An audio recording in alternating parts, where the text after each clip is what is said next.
네, 안녕하십니까. 신지식인 정인태입니다. 저는 국립 한국복지대학교 특임교수를 역임했습니다. 러시아 유엔 인권위서 퇴출, 북한, 중국, 이란 반대.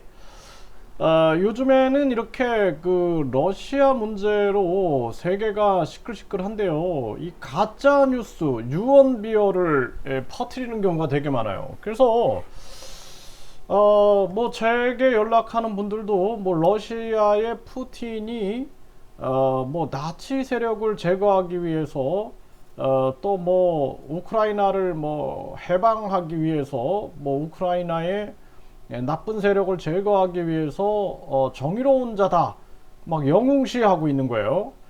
그래서 참 기가 막힌 일이 아닐 수가 없는 거죠. 네, 그리고 또 뭐 트럼프, 네, 트럼프라든지 또는 뭐 북한 김정은이 그리고 시진핑, 뭐 이란을 아주 뭐 훌륭한 신정 국가다 뭐 이러면서 아주 그 뭐 추대하고 뭐 아주 이렇게 하는 사람들이 있는데요. 가짜 뉴스에 속으면 안 됩니다. 가짜 뉴스에. 그래서 유엔 인권위서 러시아가 퇴출된 건 팩트예요. 네. 근데 북한, 중국, 이란이 반대하고 나선 겁니다. 그래서 북한의 김정은을 영웅시한다든지 또 뭐 트럼프가 또 뭐 스트롱맨 뭐 아주 강한 사람인 것처럼 뭐 발언하고 김정은 축혀 올리고 막 이러다 보니까 이 지금 판단이 흐려지는 거예요. 그게 가스라이팅. 네. 그러니까 우리의 인지에 혼란을 주는 겁니다. 네, 우리의 생각에 혼란을 주고 있는 거거든요.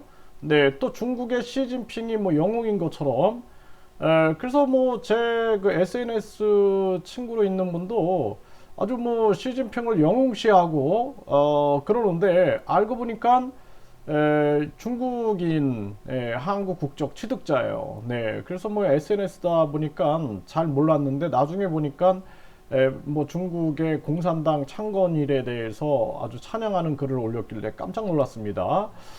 그리고 이란도 마찬가지죠. 이란은 신정 국가이지만 이 이란의 인권 상황을 우리가 생각하지 않을 수가 없어요. 이 독재 국가들만 반대하고 있죠. 그러니까 우리가 북한이나 중국이나 이란, 러시아는 이 독재 국가들, 그리고 트럼프 같은 경우에도 가짜 뉴스에 속으면 안 돼요. 이 트럼프가 우리 한국에 기여한 게 별로 없어요.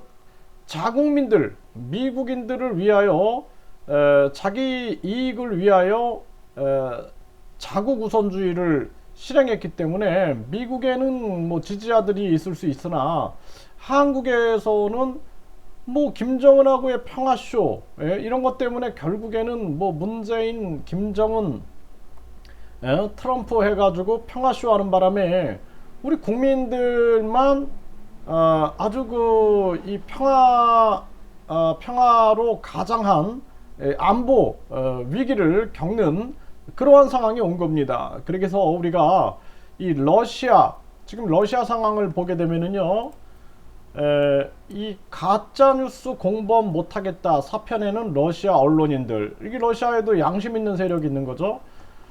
그리고 핵무기보다 무서운 가짜뉴스.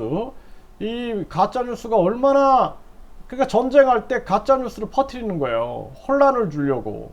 그래서 가스라이팅을 하는 겁니다. 그래서 생각에 혼란을 주고 인지에 혼란을 주는 가스라이팅에 속으면 안 된다라는 거예요. 그래서 마크롱도 기차역 폭격, 러시아 규탄, 정의 실현 돕겠다 이런 얘기를 하고 있고, 또 러시아의 민간인 학살 정황, 마카리우서 132명이 사망했다. 이거 있을 수 없는 일이죠. 전 세계 지도자들 러시아의 우크라이나 기차역 미사일 공격을 비난하고 있다. 그 자기들이 계속 거짓말하죠. 이 아주 똑같잖아요 지금. 중국, 러시아, 북한, 이란 하는 행동들이 유사하죠. 네, 가스라이팅하고 인지 혼란 주고 그리고 유언비어를 통해서 사람의 정신에 혼란을 가하는 유엔 인권위서 쫓겨난 러시아 상임이사국 최초다. 이 기사 나오고 있죠. 네, 러시아 유엔 인권위서 퇴출. 중국, 북한은 반대했다라는 거죠. 그래서 이 중국하고 북한하고 이란, 이런 북한, 중국, 이란이 반대 표시를 하는 거예요. 요들을 한패로 움직이고 있는 거예요, 독재자들이. 네, 그래서 우리가 이런 그 상황을 정확하게 알아야 되고, 미국 등 서방은 러시아 G20, 네, 이 G20에서도 배제를 검토하고 있는 그러한 정황입니다. 그래서 우리가 철저하게 이 북한, 중국, 러시아, 이란, 여기는 경계 대상이다라는 것을 우리 국민들이 명확하게 알고 가짜 뉴스에 속지 않길 바라겠습니다.